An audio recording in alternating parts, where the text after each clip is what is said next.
Welcome to the Northbound Wealth Podcast. All opinions expressed by me, my co-hosts, or my guests are solely our own opinions and do not reflect the opinions of Northbound Wealth Management. This podcast is for informational and educational purposes only and is not intended as personalized recommendations or fiduciary advice. It is not intended to provide and should not be relied upon for any investment, accounting, legal, and tax advice or as a solicitation to offer or buy any securities. Clients of Northbound Wealth Management may maintain positions in the securities discussed in this podcast. Hey everybody, this is Brent Foster with your weekly market insights. Today is May 1st, 2023, and this is Northbound Wealth Management Podcast. Strong earnings from several mega cap tech companies offset renewed regional banking jitters and weak economic data, leaving stocks higher for the week. The Dow Jones Industrial Average gained 0.86%, while the S&P 500 added 0.87%. The NASDAQ Composite Index rose 1.28% for the week, and the MSCI EFA Index, which tracks developed overseas stock markets, lost 0.60%. What does that mean for the Dow? The Dow closed at 34,098. That's year to date up 2.87%. NASDAQ closed at 12,226. That's up 16.82% for the year. MSCI EFA Index closed at 2133. That's up 9.75% for the year. And the S&P 500 closed at 4,169. That's up 8.59% for the year. So pretty good year for equities thus far. Treasury market. So 10-year Treasury note closed at 3.43%. That's year to date down about 0.35%. So earnings drive a rebound. It was a very busy week of earnings reports, as you guys may know from last week's podcast. But none more important than those from big tech names, which I covered again on last week's podcast. After 2 days of sharp losses on revived regional banking fears and otherwise lackluster earnings results, stocks rallied powerfully on a succession of positive earnings surprises from several mega cap companies. Also aiding in sentiment was last week's first quarter GDP report, or gross domestic product report. Though the report showed muted economic growth that fell short of expectations, investors were encouraged by strong consumer spending. Slowing growth. In a sign that higher rates are slowing economic growth, first quarter GDP slowed to 1.1% annualized growth rate as healthy consumer spending helped offset a decline in business investment and a slowdown in non-residential investment. Economists had expected first quarter GDP growth to come in at 2%. The business inventory investment slowdown reduced the headline GDP number by 2.26%. The initial estimate of GDP also reported some disappointing inflation news as the quarter-over-quarter personal consumption expenditures price index, the Fed's preferred inflation measure, rose 4.2%, which was higher than the 3.7% forecasted. This week, key economic data. Well, we're looking at the ISM Manufacturing Index on Monday, Tuesday, factory orders, job openings, and the JOLTS report. Wednesday, FOMC announcement, Institute for Supply Chain Management Services Index. Thursday, jobless claims. Friday, employment situation updates. This week, companies that are reporting earnings on a notable basis, notable companies that is, Stryker Corp, ON Semiconductor, that's Monday. Tuesday, Advanced Micro Devices, Ford, Pfizer, Starbucks, Marathon Petroleum. Wednesday, CVS, Qualcomm, Albemarle, Barrick Gold. Thursday, Apple, Block, Shopify, ConocoPhillips, Booking Holdings, and Regeneron Pharmaceuticals. Friday, Cigna, EOG Resources, and Dominion Energy. So, tax tips for those in the military. The Internal Revenue Service has certain special tax breaks and programs for members of the U.S. Armed Forces. Here are a few. So the Earned Income Tax Credit, you may include non-taxable combat pay in your taxable income, including it may boost your earned income tax credit, resulting in you owing less and potentially a larger refund. Signing joint returns. As a rule, both spouses normally must sign a joint income tax return. If your spouse is absent due to military duty, you may be able to sign for your spouse. However, you may need a power of attorney to file a joint return. Job search. So the Tax Cuts and Jobs Act suspended the deduction for moving and job search expenses for most taxpayers through January 1st, 2026. The suspension does not apply to members of the armed forces on active duty who move under a military order related to a permanent change of station. And again, this information is not intended to be a substitute for specific individualized tax advice. We suggest you discuss your specific tax issues with a qualified tax professional. And this tip was adapted from irs.gov. All right, stay tuned for the next segment. So trying to time a recession, huh? Some economic indicators are suggesting that a recession is possible in 2023, while others are sending mixed signals. And that's typical of a bear market, by the way. It's important to realize that economic fluctuations are normal and that if we enter into a recession, it is not the time to panic. If you guys have been following my podcast or any of my commentary, we've been in, I believe, a rolling recession for quite some time now. As detailed below, which I'll post on the blog, every recession is unique with varying lengths and severities. Putting recessions in context, in the past, we've survived every slowdown, and the U.S. economy's trajectory over time has been positive. The typical business cycle comprises of 4 phases: expansion, peak, contraction, and trough. As unpleasant as they can be, especially for those who lose their jobs or businesses, recessions are not an uncommon part of the business cycle. In fact, the U.S. economy has lived through 13 recessions since World War II. These downturns have ranged from long and deep to short and shallow. America's post-war recessions have lasted 10 months on average, while expansions have lasted 57 months.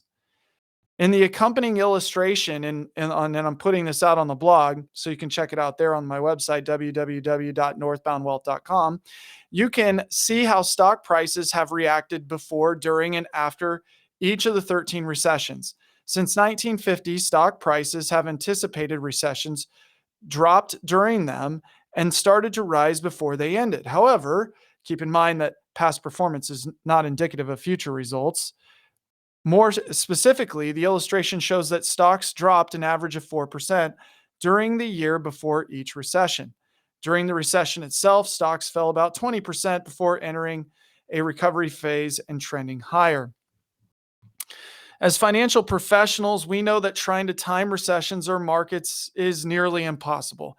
Making major portfolio moves in anticipation of a slowdown is difficult even for professional investors. Instead, we monitor the economy and encourage our clients to maintain a focus on their goals, time horizons, and risk tolerance.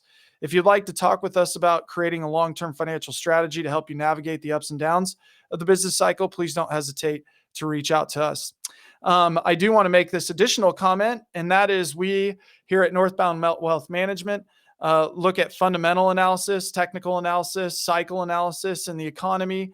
And then also we understand that behavioral analysis plays a big part into making portfolio decisions. So if you have questions about maybe how your portfolio is structured, or if you have concerns about how you're positioned going into the second half, coming up on the second half of 2023, where most economists are actually calling for a recession, please give us a call, 317-399-1107. We'd be happy to talk to you about your specific situation. All right.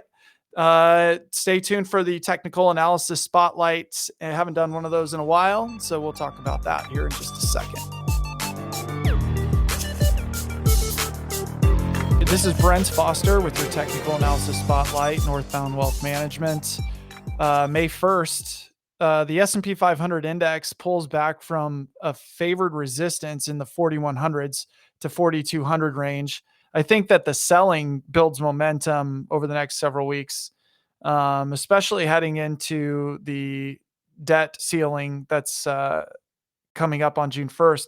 But the S&P 500, it's going to be likely to trade down to 4,010 or that 4,000 level. I believe that we're going to have a retesting of the 3,500 lows in the S&P 500 from last year. So if that 4,000 level breaks, we'll probably trade down to that 3,800, 3,760 level. And if that breaks, we drop down and retest the 3,500 lows. And that'll probably put in a bear market low. but it's hard to determine that given there's a lot of economic headwinds and things in the second half of this year, especially with the debt ceiling coming up. That it tends to be a political football by both parties, especially the Republicans at the moment. I see support in that area though, so that's good. Potentially if you're looking at adding risk to a portfolio or looking to buy, that's a good level to potentially be buying in. And so, it's not too far to say that we could see a 34.91 handle on the S&P, which is that 30. That's at October 2022 low before setting a new low, and then that's a good buying opportunity in my opinion, maybe adding some exposure to risk-based assets at that time.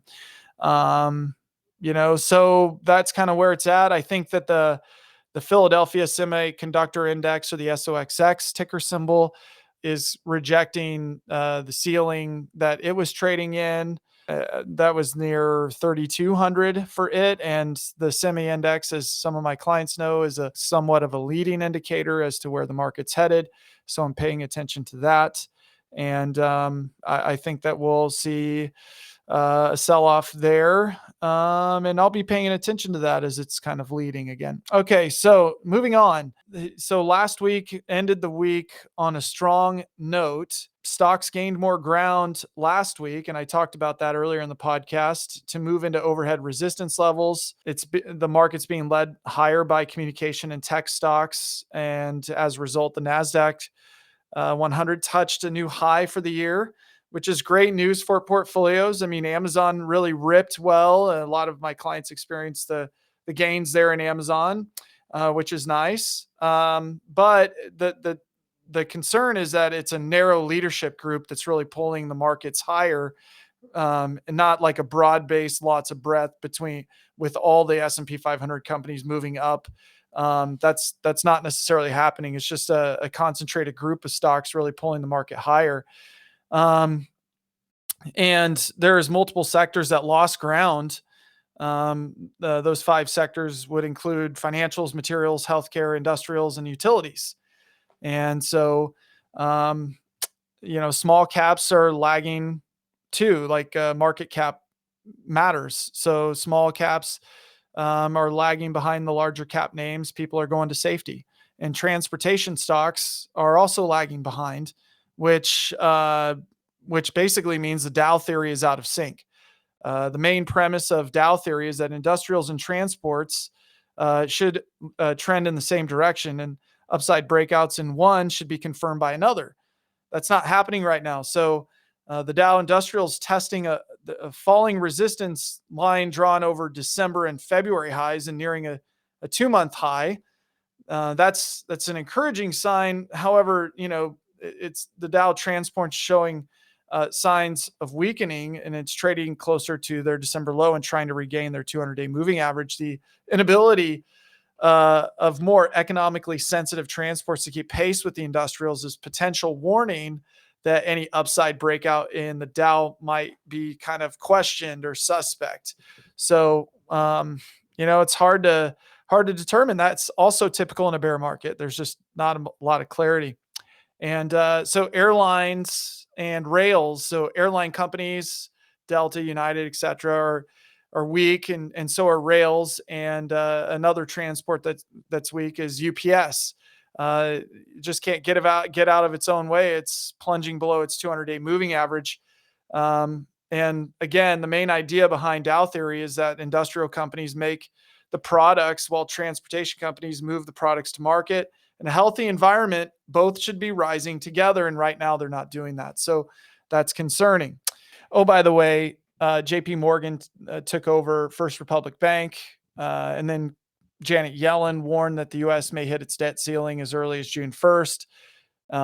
Just those two things are quite a bit to digest, especially the news about the debt ceiling, since most investors aren't expecting it to come so soon.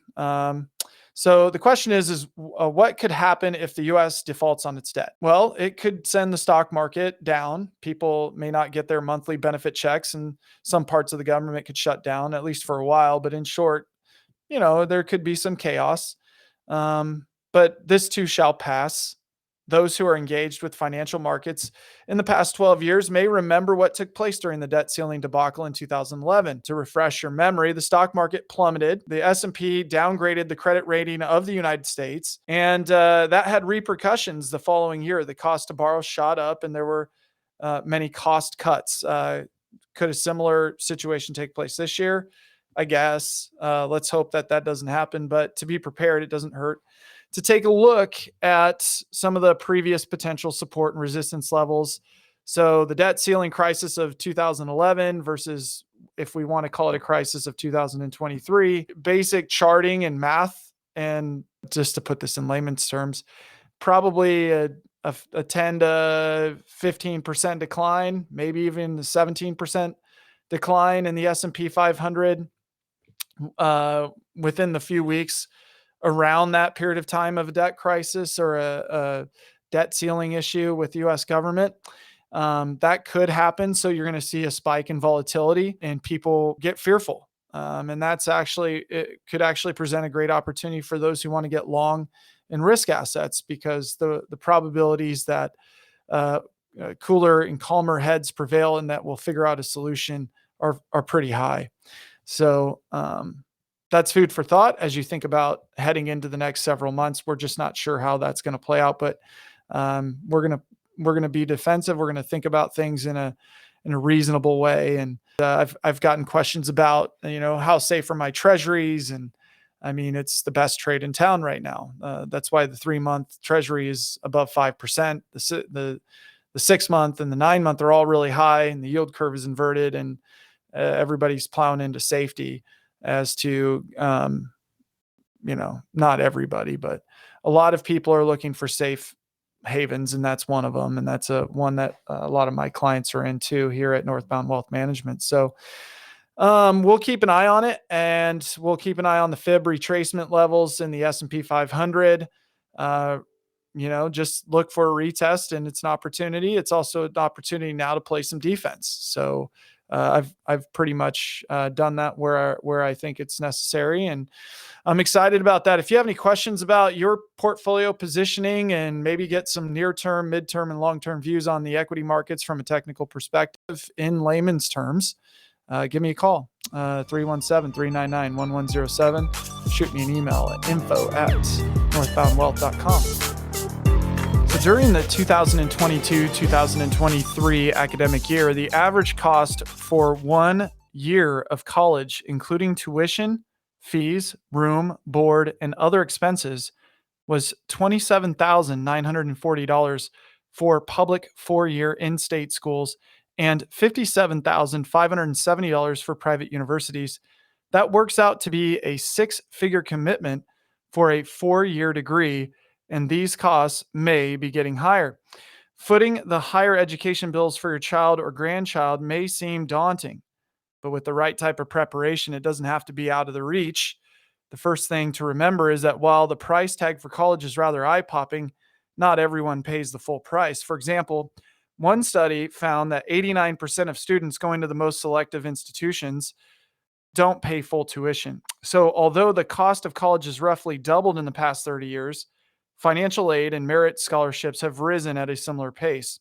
However, even with aid and scholarships, college is still a major expense. Here are a few tips I like to share for those starting to think about saving for college, including my nieces out in Oregon. A word of caution: don't put off saving for college. If it's one of your goals, getting an early start can help you in a stronger financial position. Have an early and honest conversation with your family and college-bound children about how much you're prepared to spend. Don't let your student buy the sweatshirt if the school's cost is prohibitive. Remember, while retirement is a necessity, parent-funded college education is a luxury. Think twice before dipping into a retirement account to pay for your child's or grandchild's education. And here's a word of encouragement: consider starting a college fund for your child or grandchild's education. There are a number of programs for this, including some that offer tax advantages. Submit the free application for federal student aid or FAFSA to your student's target college, even if you don't expect to qualify. Submitting this form may help put your student in a position to accept any grants or scholarships before considering student loans. Search for scholarship opportunities, which are offered by many organizations. Unlike student loans, they may not have to be paid back. Consider federal student loan choices before exploring private loan programs. Federal loans may have benefits not offered by private loans. So we've helped clients implement college strategies that take into account a wide variety of funding choices. And this is an extremely rewarding aspect of our role as financial advisors. If you or anyone you know would like to discuss college strategies, feel free to have them contact us anytime. And some of this information was adapted from collegeboard.org and some from the New York Times. Thank you for listening to the Northbound Wealth Management Weekly Market Insights with your host, Brent Foster, founder and CEO of Northbound Wealth Management. Until next week, have a great weekend. We'll talk to you soon.